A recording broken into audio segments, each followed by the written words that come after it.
Zuri Nell and the Witch's Owl, a fairy tale by Julie Paola Ruian. Once upon a time there was an adventurous girl called Zuri Nell. She was on the way to see her cousin, Cia Bahia, when she decided to take a shortcut through a Lima forest. It wasn't long before Zuri got lost. She looked around, but all she could see were trees. Nervously, she fell into her bag for her favorite toy, Panda Bear. But Panda Bear was nowhere to be found. Zuri began to panic. She felt sure she had pocketed Panda Bear. To make matters worse, she was starting to feel hungry. Unexplainably, she saw a wise owl dressed in a white shirt disappearing into the trees. "Oh, odd! There's Zuri!" For the want of any better to do, she decided to follow the peculiar desert owl. Perhaps it could tell him the way out of the forest. Eventually, Zuri reached a clearing. In the clearing were two houses, one made from mushroom, one made from donuts. Zuri could feel her tummy rumbling. Looking at the houses, denoting to ease her hunger. "Hello," she called. "Is any there?" Nobody replied. Zuri looked at the roof on the closest house and wondered if it would be rude to eat somebody else's chimney. Obviously, it would be impolite to eat a whole house, but perhaps it would be considered acceptable to knife the odd fixture or like the odd fighting in a time of need. A cackle broke through the air, giving Zuri a fright. A witch jumped into the space in front of the houses. She was carrying a cage. In that cage was Panda Bear. "Panda Bear!" shouted Zuri. She turned to the witch. "That is my toy." The witch joked stronger. "Give Panda Bear back!" cried Zuri. "Not on your nolly," sighed the witch. At least let Panda Bear out of that cage.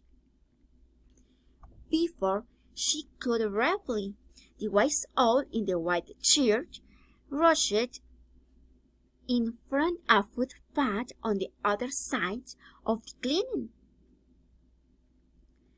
"Hello, big owl," sighed the witch. "Good morning." The owl noticed Panda Bear. "Howdy's?"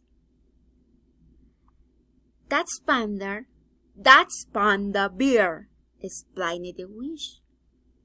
"Oh, Panda Bear would look lovely in my house. Give it to me," demanded the owl. The witch shook her head. "Panda Bear is staying with me." Excuse me," Zuri interrupted. "Panda Bear lives with me. and not in a cage.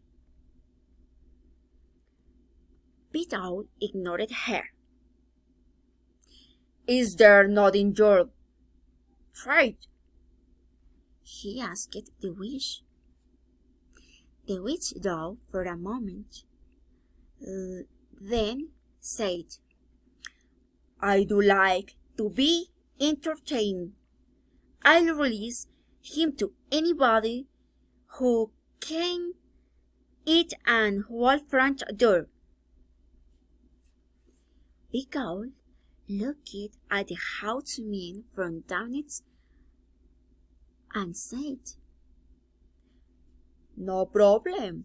I could eat an entire houseman from donuts if I wanted to."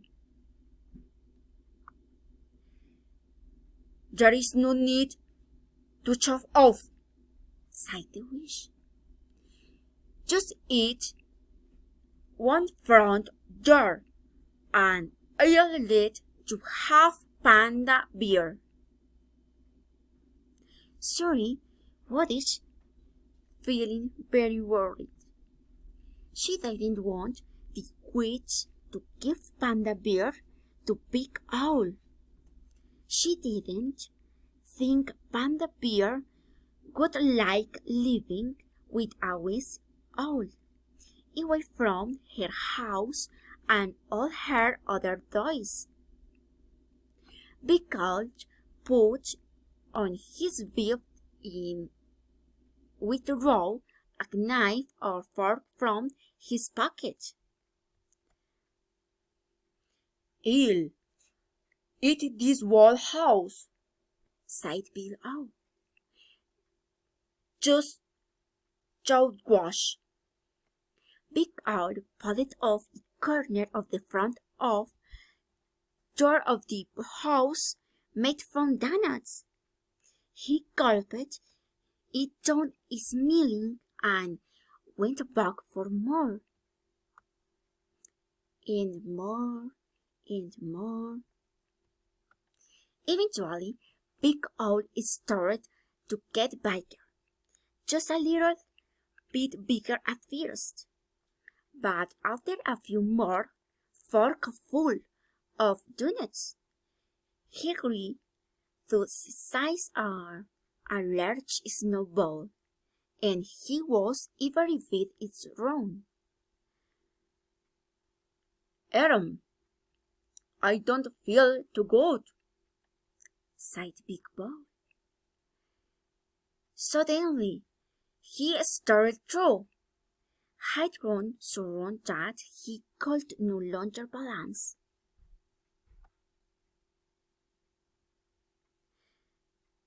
"Help!" he cried, as he rolled off down a slope into the forest. Big Owl never finished eating the front door made from donuts, and pan beer remaining trapped in the witch cave. "That is it," sighed the witch. "I win. I get to keep panda beer." "Not so fast," sighed Zuri. "There is a style on the front door to go. The front door of the house made from mushroom, and I haven't had a turn yet." "I don't have to give a turn," laughed the witch. "My game, my rollers." The other's voice carried through the forest. "I think you should give her a chance. It's only fair." "Fine," sighed the witch. "But you said what happened to the wall. She won't last long." "I'll be right back," sighed Zuri. "What?" sighed the witch. "Where's your sense of impotence? I thought you wanted Pan Bear back. Zuri ignored the witch and gathered in half pile of sticks. She came back to clearing and started and called Pan fire. Careful, she broke off a piece of the door of the housemaid's front mushroom and tossed it over the fire. Once it had cooked and cooled just a little, she took a bite. She quickly devoured the whole place. Zuri sat down on a barely log. "You failed," clucked the witch. "You were supposed to eat the whole door." "I haven't finished it," explained Zuri. "I am just waiting for my food to go down." When Zuri's food had tasted, she broke off another piece of the door made from mushroom. Once more, she toasted her fork over the fire in a way before it cooled. Just a little. She ate it at a leisurely pace, then waited for it to digest. Eventually, after several sightings, Zuri was down to the final piece of the door made from mushroom. Carefully, she toasted it and allowed it cool just a little. She finished her final course. Zuri had eaten the entire front door of the house made from mushroom. The witch stomped her foot angrily. "You don't have struck me," she sighed. "I don't regret cheating." "I don't think so," said a voice. It was Woodcutter. He crawled back into clearing, carrying his eggs. "This little girl won't fair any square. No hand over Panda Bear, or I will chop your rummy's feet in half." The witch looked horrified. She grabbed her broomstick and placed it beneath her. Then, huffing, she opened the door of the cage. Zuri hurried over and grabbed Pin Bear, checking that her favorite toy was all right. Fortunately, Panda Bear was unharmed. Zuri thanked the woodcutter, grabbed a quick souvenir, and hurried on to meet Sia. It was starting to get dark. When Zuri got to Sia's house, her cousin threw his arms around her.